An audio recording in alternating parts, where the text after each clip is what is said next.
Today I want to tell you about one of my most recent photo shoots. I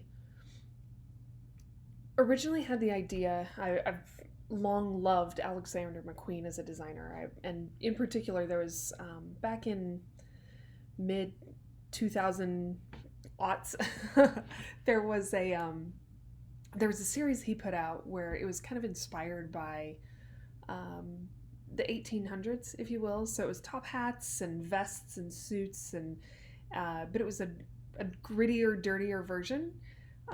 So the men all had dark eyes, dark makeup around their eyes, and then they all wore fingerless gloves and they had canes, and it was kind of this gritty fashion.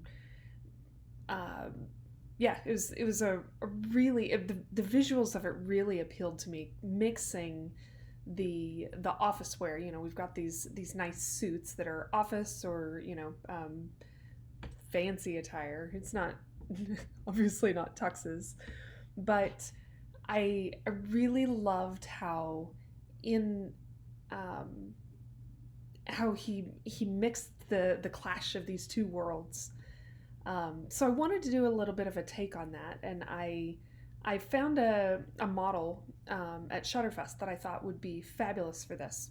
So I reached out, and we got together and decided, hey, we'll do this. We've got a vest, we've got the top hat, we've got the long duster, and we got together, and the look he had was great, but it didn't quite fit the vibe I was going for. It didn't quite bring that appearance. So we pivoted. And one of the things I've been contemplating recently is this idea of male loneliness. And so we did the photos by the train that I had envisioned, but like I said, it didn't quite hit that note. So in moving over to this park bench, I went ahead and I set up my light in the same place that the street lantern was coming from. So it showed that the light was falling in the same way that the light would be. I just was able to give it a bit more because it was nighttime. So we had him sit, and I made the world around him essentially disappear into the blackness, and just had him sitting on one half of this bench, and the other half of the bench was vacant.